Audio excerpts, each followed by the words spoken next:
अहिल्यानगरमध्ये महायुतीला धक्का, शिवसेना शिंदे गट स्वतंत्र निवडणूक लढवणार। अहिल्यानगर शहरातील राजकारणात मोठी घडामोड समोर आली आहे। महायुतीत अखेर फूट पडली असून शिवसेना शिंदे गटाने स्वतंत्रपणे महानगरपालिका निवडणूक लढवण्याची घोषणा केली आहे।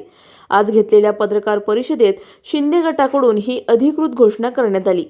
महानगरपालिका निवडणुकीच्या पार्श्वभूमीवर महायुतीतील घटक पक्षांमध्ये जागा वाटपावरून गेल्या अनेक दिवसांपासून मतभेद सुरू होते।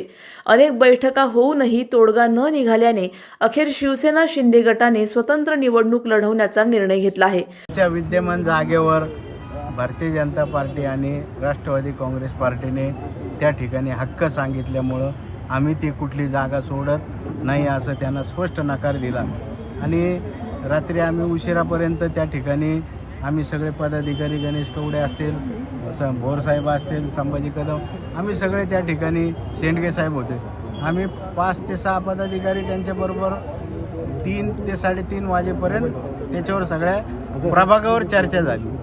परंतु ते काय आमचे जे भाग आहेत, आमचे जे विद्यमान नगरसेवक आहेत, त्याच्यावर ते आम्हाला पूर्णपणे ते काय प्रभाग देण्याच्या मानसिकतेमध्ये नव्हते। त्यामुळं मग आम्ही ती अर्धवट सोडली आणि आलो। पण सकाळीपर्यंत आम्ही त्यांना थोडंसं फोन केला की काय करायचं भाऊ, तर ते म्हणे आम्ही तुम्हाला 3 वाजेपर्यंत सांगतो काय करायचं, आपण बसू, असं आम्हाला त्यांचं उत्तर आलं। 3 नंतर त्यांनी आमच्या संभाजी कदमच्या फोनवर त्या नितीन कुंकुलवळचा फोन आला आणि त्यांनी सांगितलं की तुमचं आमचं कुठलंही जमत नाही, तुम्ही तुमचा स्वतंत्र निर्णय घेऊ शकता। म्हणून आज आपल्याला सर्वांना या ठिकाणी आम्ही बोलवलं आणि अहिल्यानगर महानगरपालिकेची सार्वत्रिक निवडणूक ही आम्ही स्वतंत्र शिवसेना या चिन्हावर आम्ही स्वतंत्रपणे निवडणूक लढणार, एवढंच मी बोलतो। युती तोडली की तुटली गेली कसं पाहता?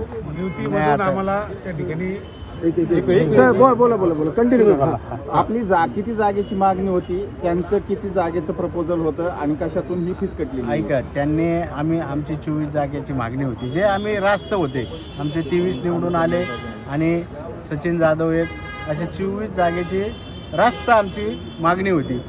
परंतु 18 आणि 19 त्याच्यावर जर आम्हाला थांबवत असतील तर आम्ही पण त्या ठिकाणी कसं थांबायचं आणि कशा त्या जागा घ्यायच्या, त्यामुळं ही परिस्थिती निर्माण झाली। आता किती जागेवर आपण उमेदवार उभे करणार आहेत? आता आम्ही जे आम्हाला मुलाखती दिलेल्या आहेत त्याचे ते सगळे छाननी करणार आहे। त्याच्यात मेरिटवर सगळ्या ज्या गोष्टी आहेत त्याच्यातून काढून जितके होतील तेवढे जास्तीत जास्त आज आम्हाला पक्षाने सकाळीच असं झाल्यानंतर आम्ही कळवल्यानंतर आम्हाला 50 EB फॉर्म या ठिकाणी आलेले। अधिक माहितीसाठी स्टार इंडिया 1 न्यूज पाहत रहा।